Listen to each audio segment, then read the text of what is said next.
you know one way you can help to see if you're tracking? Remember all those foul balls that went to the backstop screen? Yeah. Okay. Your head stayed forward. You're going to know you're tracking. If you track the ball off the bat, that means you're tracking the ball all the way into the zone. And by that, I mean if you're down like this and they fouled off and you find your head going with the ball still, don't stop tracking just because the ball goes through the hitting zone. When they hit it, like you ever... I don't think I track the ones that go straight back. Right, no, but that's what I mean. Yeah. All right, better example of it. You ever watch TV and you see a guy hit a home run, the plate umpire goes like that with it, or goes like that, and it's over-exaggerated? That's what tracking the ball off the bat means. And it's going to help you with your reads, especially on a tough, like right now it's really easy because it's so cloudy, but if there's a high sky, you'll be able to see the ball off the bat better or something. And the way you can really tell that you're tracking the ball off the bat is because on those foul balls that go straight back, you'll find your head going with it. If it doesn't go with it, which it wasn't, that's a good indicator that you can tell yourself, hey, I got to really focus on making sure I track that ball off the bat.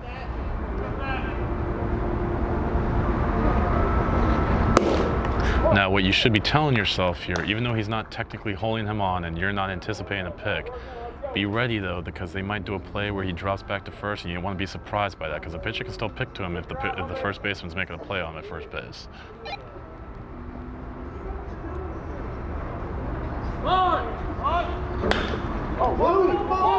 Go three, go three. Oh, you had him.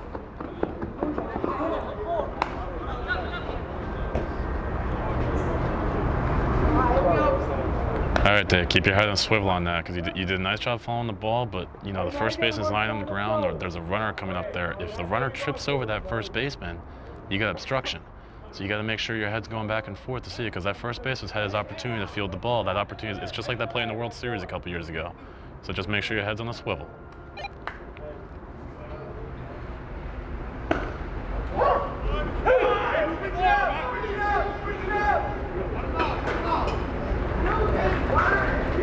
Did you happen to get that pitch on video?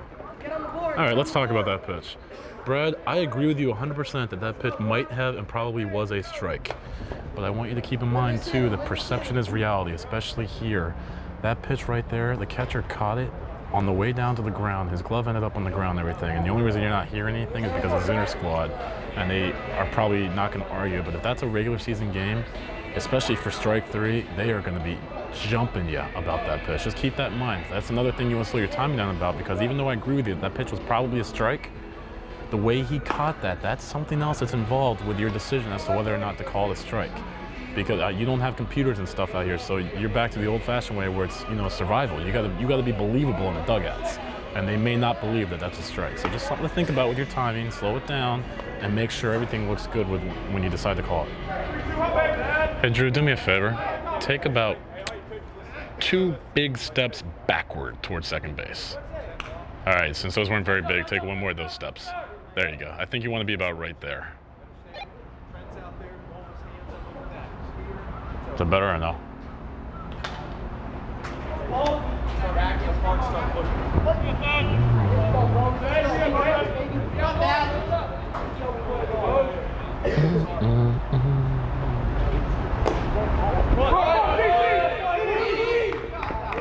Very nice reaction there. Both of you guys on the bases. Very nice reaction.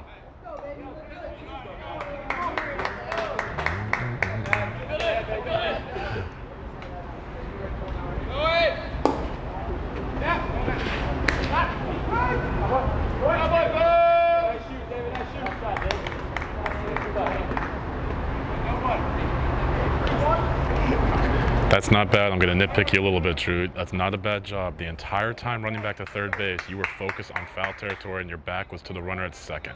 Let's say, hold on 1 second, I'll say after this pitch. What you want to be aware of is, let's say the third baseman gets caught sleeping, so now the runner starts to get cute and he thinks he can get in there, so he runs in. If you've got your back to the second baseman, you're going to be as surprised as the third baseman, and it's a shithouse. So just head on a swivel, just give him a little, it doesn't have to be big, but just give him a little look as you're going back to third. All right, so here we've got the batter's tried to bunt both pitches. So he's clearly trying to bunt. Now it's 0-2 now, so it's not as obvious. I suspect he's still going to try to bunt, but he may not. You have the option to shift over, but I'm not a big proponent of that, so I have no problem with them starting where they are at this moment. He might still try to bunt here. It's not as obvious with it being 0-2, and now he's not going to, so the bunt's off.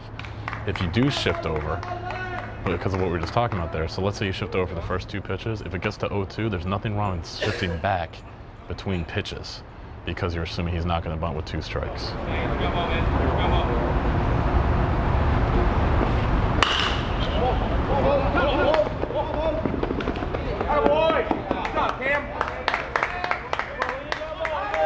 You know what, Drew? I don't mind where you took that play. It was if it was a ground ball right at the shortstop or up the middle, I would have liked you to gain distance towards second base. But because of the way the shortstop was fielding that ball, it wasn't a guaranteed double play, which obviously it wasn't because they didn't even throw the first, and it was very realistic that he might have thrown the third. So I don't mind where you were because that play could have gone either way. Now, if that ball's hit directly at him or it's harder, so it's going to get to him quicker and it's more obvious double play, then I would have liked you to get more distance towards second base because he's going to throw it to second. He's a little closer than 50-50 between the rubber and second base right now. Really, you should be probably a step off the grass dirt line. Would you agree that's probably where he should be?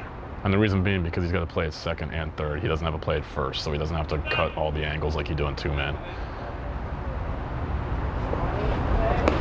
Plus, you know what, and one thing I would be a proponent of backing up for here is that if I'm the umpire in the middle here, first and third, and there's a steal play at second, if I need to make a call on that, I'm going to want to get a lot closer and sneak around and see that tag. I'm only going to get about, I mean, you're guessing. From that distance, you're guessing. Maybe you'll luck out and get a little closer, too, if you start closer. I don't know, something to think about.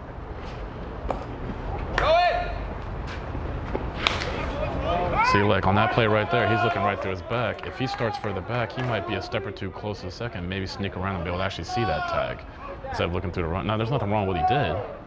I'm pretty sure he got the call right. I was watching him, not the play. The other thing you gotta keep in mind too, especially in college ball and high school ball, is they might start doing one of those trick plays or something, so you gotta be aware where your middle infielders are and what's going on. There's nothing wrong too. If you wanna ask them, you don't have to ask them directly what they're doing, but I might ask, hey, if I'm standing right here, am I gonna get in your way? And if they're not smart enough to realize what that means, then so be it. Usually they should figure it out. If you think they're gonna bunt, you have the option to shift over. Because if it's first and second, normally you three be in the middle, you want at first base. You have the option to go you three in the line, you one in the middle. I like it because I personally like it because I think it gives you three a great look if it's a hard bunt or you know they're going to try if they can if it's a bad bunt to try to cut that guy down at third. If you're you three, where are you going to take that play? I'm gonna bust up to the. If this is the bag, as soon as I see the bunt go down, I'm gonna try and get right there. On what side of the third base? The home plate side. Why? So that because he's going to stretch toward that. Do you guys understand that? Remember we were talking about force plays at the plate the other day? And we didn't want to take it at the point because there are two factors involved in the force play at first base. You've got the sound of the foot hitting the base and the sound of the ball hitting the glove, right? Well, what's he going to be doing? He's going to be sliding because he can't run through third base, which means you just lost one of those factors. So you got to get down to the other side of that base so you have a perspective on when the ball goes into the glove. All right, so that'll help you see that. Now, that being said, that would be the advantage and the reason why you want to do that. If you're working a 4-umpire system, that's how you do it all the time. My argument about shifting is that the majority of the time, where's the close play going to be? Are you going to have a close play at third, or are you going to have a close play at first on the bunt? The majority of the time. Majority of the time, probably at first. Probably at first, yeah. And I agree with that. To me, if they're going to third, it's because that bunt was so bad that it's no question. All right. Now, you're going to have a close play at first. Not only that, but if it's not that, what if they don't bunt? Which is realistic. Now they hit a ground ball to the infield. Well, when you're working two-man's usually in the lower level of baseball, and you're used to doing the whole stepped up, turn face, pivot, drop step, square to the second, drop step to the 45, square to first, all that stuff. You're used to taking the double play there, right? It's also a slower game there. Well, the reason you're working three-man is because the game's speed is increased. So now you're putting an umpire in a situation where he is responsible for both ends of a double play. In a higher speed game, there's a lot more going on, and that play at first is probably going to be a hell of a lot closer, and there's going to be a lot more riding on it than there might be in a rec or a college or a high school game. So personally, I don't think there's an advantage to shifting over there. Now, there's nothing wrong with it, and if you're in favor of it, that's fine. It's just like Dave and I were talking last night that there might be advantages and disadvantages to everything. If you do shift over what we were talking about, remember it got to 0-2 because he fouled out both pitches? Well, can you only shift between batters, or can you shift whenever? Right, so if it's 0-2, probably not as likely a bunt situation there, so you are absolutely encouraged to shift over, but don't make them wait for you. You better, and if you're the umpire in the middle, don't just turn and go to first. Make sure you've got eye contact from the guy at third that he's not sleeping, because now you guys are going to look like idiots. Oh no, come on over. Well, what's going on out there, guy? You know what I mean? Tell you what, I'm going to rethink that whole shift thing because I never ever thought about it in the sense of the possible double play on the back end. There's nothing wrong. There are advantages to doing this shift. I just personally think that you're more likely to have a close play at first base, and you're more likely to leave your guy hanging. Because what if you guess wrong? Especially out here. I mean, these guys bunt a lot, but I mean, I can't tell you how many bunt situations I've seen now where they don't bunt. You know?